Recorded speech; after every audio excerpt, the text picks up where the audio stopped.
الفطام في مفهومه العام هو المرحلة اللي الأم والبيبي بيدخلوا فيها إن احنا بنبتدي نوقف رضاعة تماما، ونبتدي نكتر الأكل الطبيعي ونبتدي ناكل أكل عادي ونقلل الرضاعة أو نقطعها تماما.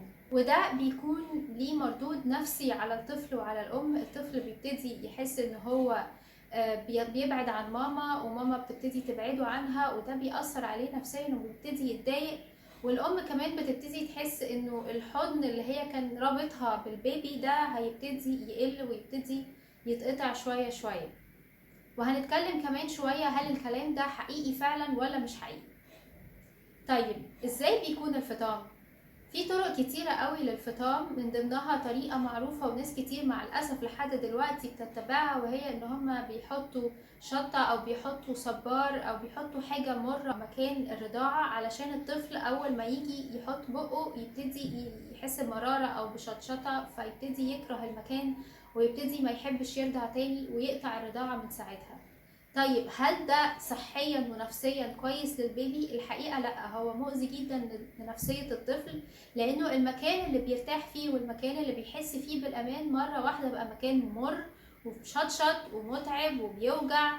فكأني بالظبط خدت الطفل في حضني واديته على وشه مرة واحدة، فطبعا هيبقى ده هيحسسه بعدم امان رهيب، وهيبتدي يحس انه حضن ماما ده ما بقاش المكان اللي بيحس فيه بالامان وبالحب.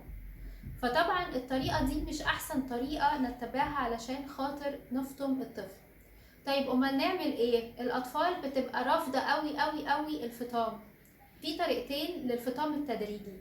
اول حاجة ان احنا نبتدي نقطع الفطام فترة من اليوم، يعني مثلا لو الطفل متعود ان هو يرضع بالليل او يرضع طول الليل، يبقى نبتدي نقطع فترة بالليل. لو متعود ان احنا اول ما بنصحى الصبح بنرضع، يبقى نبتدي نقطع فترة الصبحية، وهكذا نقطع فترة في اليوم لحد ما كل الاوقات تبتدي تتقطع، وده فطام تدريجي. في طريقة تانية ان احنا نبتدي نزود عدد الساعات ما بين كل رضعة ورضعة. يعني مثلا لو انا برضع كل ساعتين، اخليها كل 3 ساعات، وبعد كده اخليها كل 4 ساعات، وبعد كده اخليها كل 5 ساعات، لحد ما المسافة ما بين كل رضعة ورضعة تبقى كبيرة قوي، ويبتدي الطفل برضو شوية شوية ينسى الرضاعة. اهم حاجة في الطريقتين دول ان احنا نكون بنتكلم مع الطفل بيحب قوي ان احنا نحترمه ونحترم عقليته، ونبقى معرفينه احنا هنعمل ايه المرحلة اللي جاية او ايه المرحلة اللي احنا داخلين عليها. ما بيحبش يتفاجئ مرة واحدة بالحاجة اللي بتحصل، ما بيحبش ان هو يتصدم بواقع هو ممكن اكيد غالبا مش عايزه. علشان كده مهم ان احنا نتكلم مع الطفل، نفهمه ان احنا هيبقى في حاجة اسمها فطام.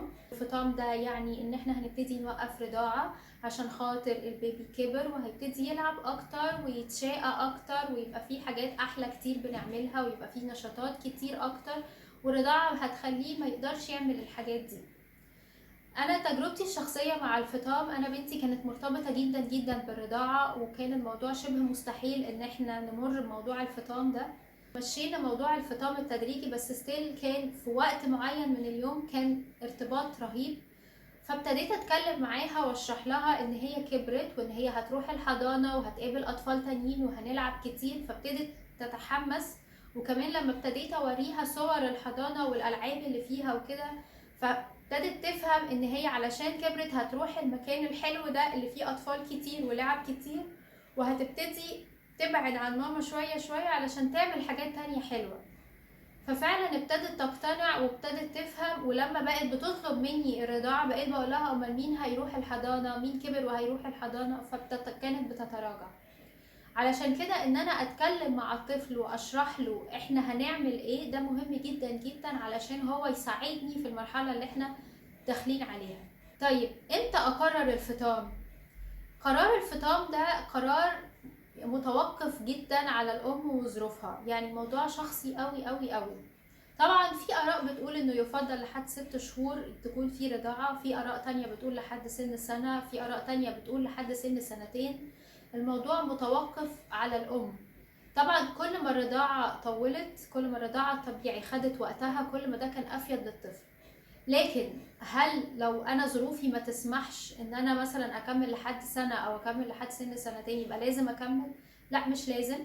انتي حسب ظروفك، انتي حسب مثلا انتي مضطرة انك تنزلي الشغل بعد 3 شهور او بعد 6 شهور، هتكملي رضاعة ازاي؟ لازم انتي تقرري الموضوع ده حسب ظروفك انتي، الموضوع متوقف عليكي، ما تقلقيش وما تحسيش بالذنب ان انتي هتوقفي رضاعة في وقت بدري مثلا شوية، لا ما تقلقيش. المهم ان انتي اديتي فترة من الرضاعة البيبي اخدها واستفاد بيها وهتفيده بعد كده، لكن هتوقفي امتى دي حاجة خاصة بيكي انتي حسب مقدرتك وحسب ظروفك وظروف عيلتك. السؤال الأهم بقى في كل ده هو هل لازم أصلا يكون في رضاعة طبيعي؟ يعني هل أنا لازم كأم أرضع طبيعي؟ هو عموما الرأي الغالب إنه الرضاعة الطبيعية فوائدها كتيرة قوي وبتوفر مناعة كتيرة جدا، لكن هل لازم وهل أنا كأم مجبورة إن أنا أرضع طبيعي؟ لا أكيد أنت مش مجبورة ومش مضطرة.